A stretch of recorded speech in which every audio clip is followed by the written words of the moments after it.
and yeah. Thank you very much for having me. Can you tell us where you're originally from? I'm Joburg, born and raised. So I spent, we moved around a hell of a lot. My dad is quite a stubborn guy, quite a strong-willed man. So whenever he got trouble from a boss or whatever, he very soon in his life decided that's not for him. And so we had to move around a lot from job to job for my dad and stuff. But I like it. It's an adventure, you know. And obviously you're not staying with your parents anymore. So where are you finding yourself? I am actually staying with my parents. Oh, really? Okay. Yeah, I was living on my own in Bloemfontein before the lockdown, and then yeah, so just about 2 weeks. I wasn't there for long. I was there for about a year or so. I was in Bloem. I had a few prospects there. Obviously, university town. Wherever there's a university, there's people that want to drink. Yeah. Hell yeah! So I was on my way to Mozambique actually just before the lockdown. About 2 weeks before the lockdown, I was going to go on tour for 3 months. And then I got there, I was there for about a week, and then President said, yeah, you guys have to come back, sorry. And because I was going to be in Mozambique for 3 months, I gave up my place in Bloem, didn't want to pay rent in a place I'm not living for 3 months, and came back to no home. So yeah, that's when I moved back in with my parents. Okay. But to a better place though, you stay in Cape Town or Western Cape?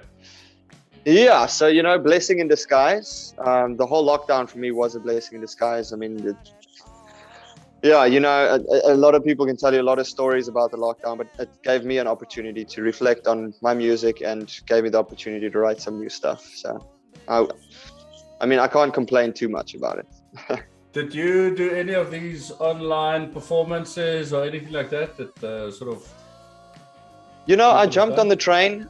I jumped on the live streaming train, but it very quickly lost momentum. Like I'm sure a lot of people can attest to. Like some of the guys pushed through and actually started doing really well for themselves. Maybe I should have done the same. But yeah, it just in the moment it seemed like it's not the same. You know what I mean? You feed off the crowd that you're playing for, and playing for a camera was just it was a biggie weird geweest. So how and when did your music things start? Like was it just in your genes? Was it in your family or? So both of my parents are musical to a certain degree. They both played in the church when they were a lot younger and all that type of stuff. So yeah, there was definitely guitar and there was definitely slight vocals in the family, but nothing serious at all. You know what I mean?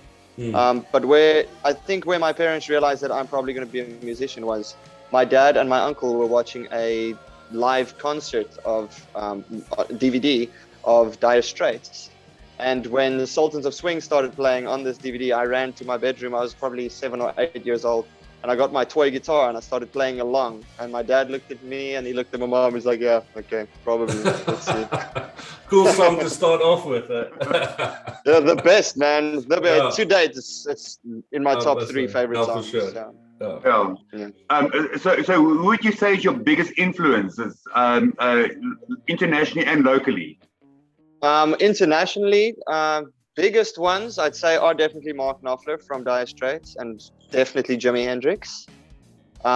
Local guys, there's 2 that have stood out for me since the first time I heard any of their stuff, and that's Dan Petlansky and Mr. Albert Frost. Oh yeah, Albert Frost. Serious players, yeah. Yeah. And just a question quickly as well. I mean, if any of the musicians has passed away already, if you could bring back any one of them to watch the show, who would it be? Yo, man, there's one thing that I've always wished, and if I had one wish, I would wish to be at Woodstock in 1969, so I could see Jimi Hendrix's performance. Yeah. So yeah, it'd have to be Hendrix, man. It'd have to be Hendrix. That's a good call. Yeah. Dangerous times for Woodstock as well. I don't think many people can remember. So you wouldn't mind sharing a stage with Dan Petlansky and Albert Frost, eh? I mean, I'd be very, very, very nervous, but yes, I would love it. It would be an absolute dream. Yeah, both legends in South African music, eh? That's the thing. I mean, can you spell pressure? Yeah. So, would you be interested in playing us a song?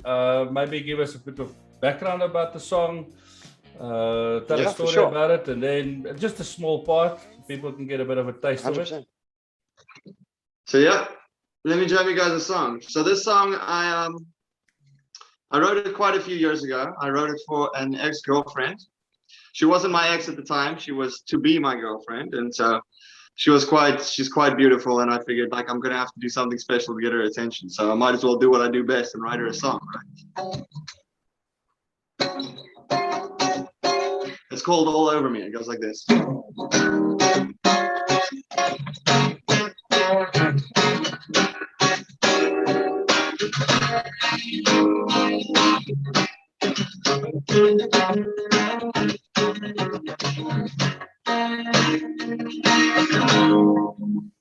While she turns her head as she walks in the room,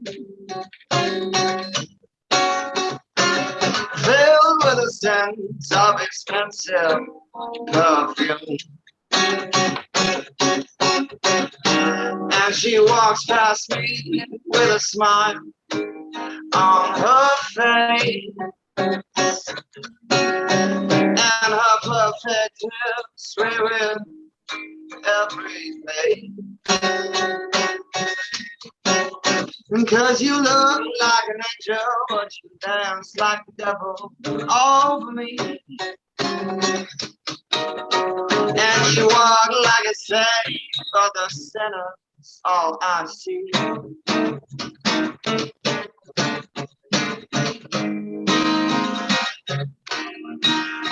Then I watch this girl as she walks away. I do what I can, try to make her stay. Won't you watch those hips sway? Because you look like an angel, you dance like the devil over me. And you walk like a saint, but the sinner is all I see. It's all I see. Oh, it's all I see.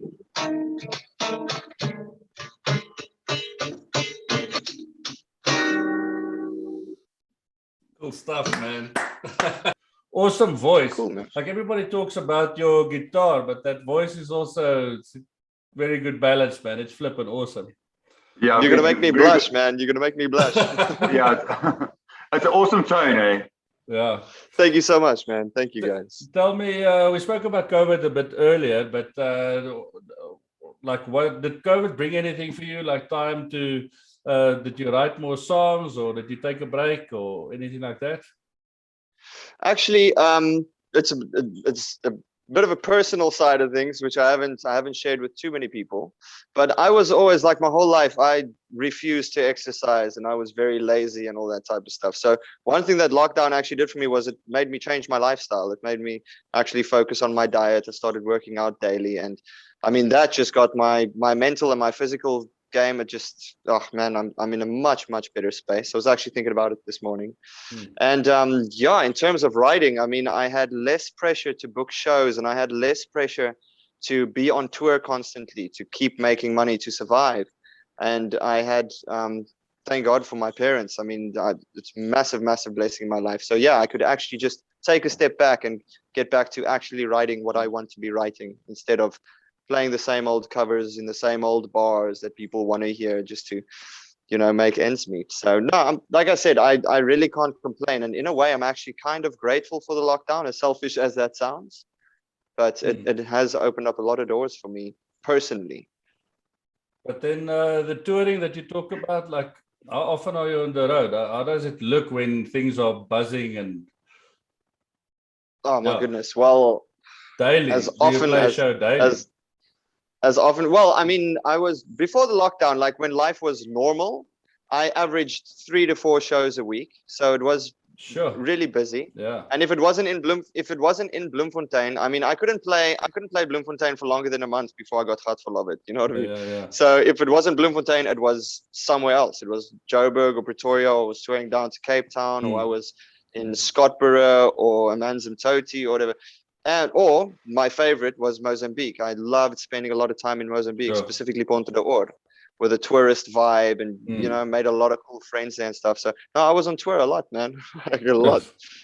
That's And besides Mozambique, what would you say is your favorite town to play in South Africa? In South Africa? Ooh. Yeah. That's difficult, man. I mean, there are some really, really cool venues all over. Yeah, but I mean, if you take I'm sure every town's crowd is sort of different. Yeah, 100%, 100%. So who would you say is your favorites? The one that came to mind is actually Irene in Pretoria. There's a place called Railways Cafe. Railways, I know it very, very well. Yeah. Every show I've played at Railways has just been amazing. So that's the first one that came to mind when you asked me. I'm going to go with that one. Oh, Billy, if you walk down the road now this afternoon and you stumble upon a genie and you rub it and he says you got one wish, what would you wish for and why? I would wish for the cell phone number of the guy that organizes most of the festivals in the world. Because my ultimate goal, what I really want to do for my life, and it might be unrealistic, but I mean, I don't care. Your dreams are supposed to be big. What I want to do for the rest of my life is travel from country to country, playing the best festivals they have. And I mean, if you think about it, when life was normal before COVID, there was a festival every weekend somewhere. You know what I mean? Yeah. So that would be it. I would want that guy's cell phone number, that guy that can put me in touch with the guys that organize Glastonbury, the guys that organize Tomorrowland, the guys that organize Crossroads Blues Festival in America. You know what I mean? That would be it.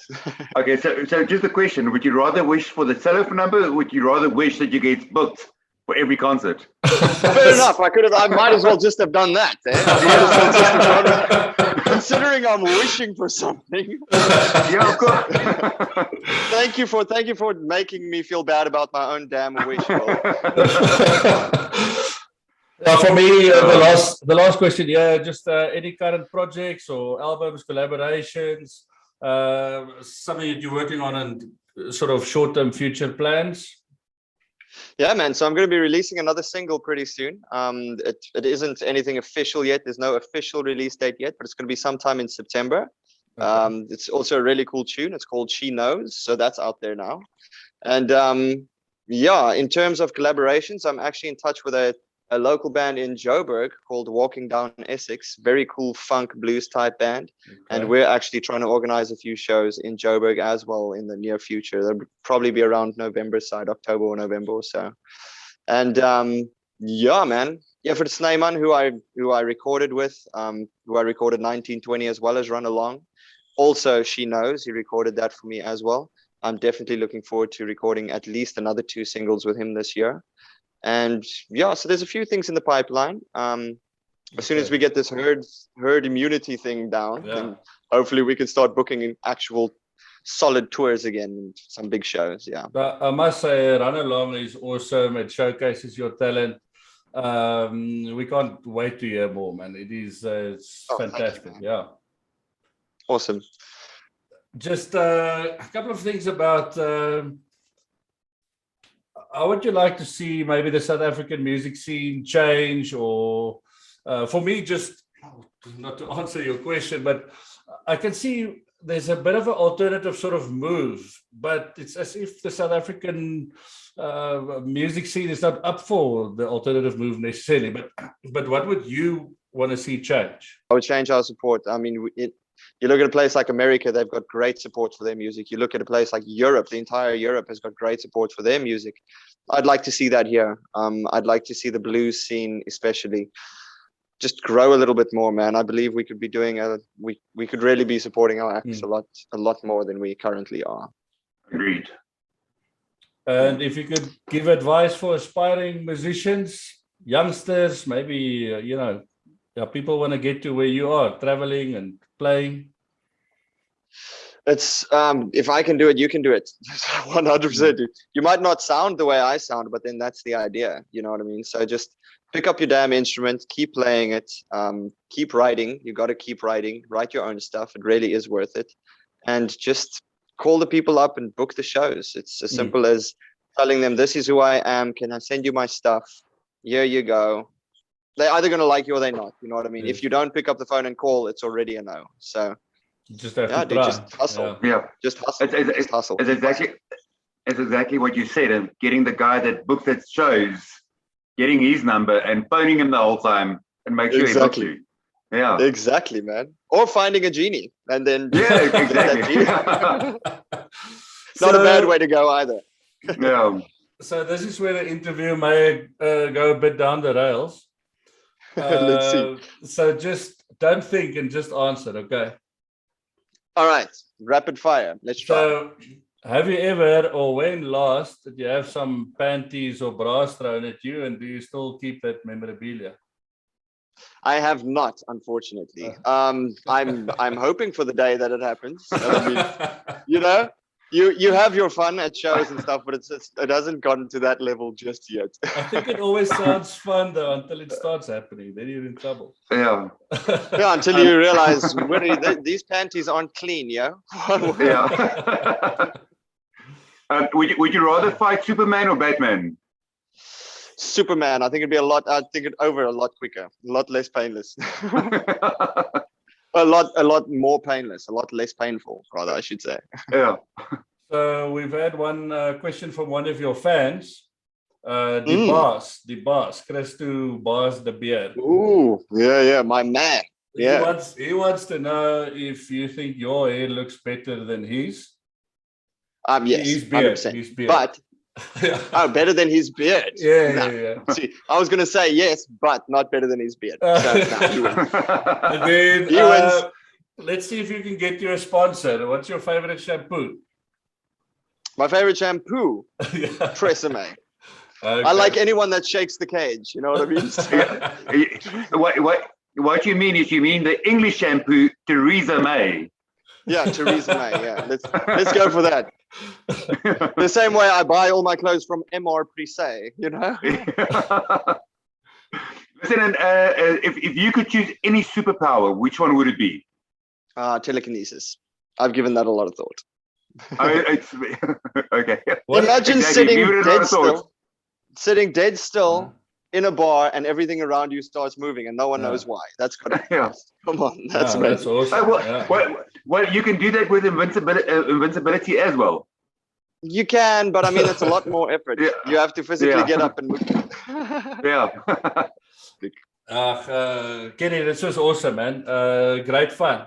Actually, can't wait to meet you in person and have a beer with you and just come and listen to you play, man. Hell yeah, it sounds like a party. It sounds like a all party. The best, really. Like, I'm convinced you're going to make it big. So you just keep doing what you're doing. We can't wait to hear your songs. And yeah, it's fantastic to have you on our show. Yeah, I've actually been checking you on YouTube before the interview as well. It's good sounds. Thank you so much, bro. Thank you, man. I appreciate you guys, dude. And from my side, please keep doing what you're doing as well. I mean, you guys are putting lesser known artists in the spotlight for a change, which you know, please keep doing that. That we really, really need that support. It goes a really, really long way. Awesome, man. Thanks. Yeah. The interview is done, man. It was awesome, man. Like I said, I'd like to meet you in person, man. It's awesome, man. Yeah, let us know when you gig in Pretoria sometime. Yeah. Yes. Definitely will do. I'll let you guys know when I'm jamming at Railways. Then I'll see you guys. Yeah, for sure. Okay, sweet. Thank you guys so much. Yeah, this has been awesome, man. Enjoy your weekend, guys. Cheers. Cheers, mate. Bye. Bye.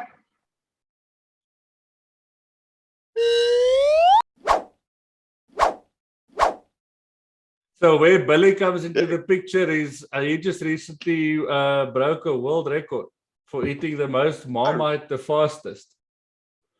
Holy shit! You cannot keep it, eh? Yeah, I've got the world Guinness record for the most Marmite eaten in 60 seconds. Wait, is this stuff legit or are you pulling my leg? Legit. Wow! How much did you eat? More than a draft. Good lord! Yeah, so I've already been in drafts.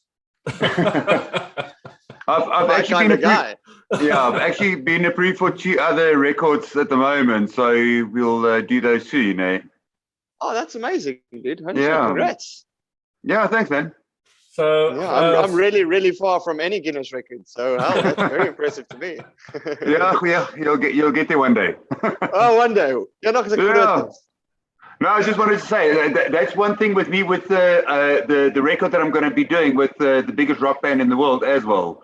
It's obviously just try and lift up South African music at the end of the day, show what South Africans are made of, and because I mean a lot of people in the world don't even know about South African music or the musicians basically. Yeah. So just basically putting us on the map somewhere. That's awesome. Such a great initiative, dude. And please keep doing that. And good luck with that. Good luck with that. I mean, taking on a world freaking record, that's a daunting task, to say the very least, you know? Yeah, it's going to be a lot of organizing, but can be done. So, once the COVID is lifted, obviously. Yeah. Listen, just before we go, how much Nutella do you have to eat to break that record? The record is 438 grams, I think. In 60 seconds? 60 seconds, yeah. With the Marmite, the record was 368. And with every record, there's different criteria. So with the Marmite, you actually eat it with a teaspoon. Nutella is literally eat it with one finger.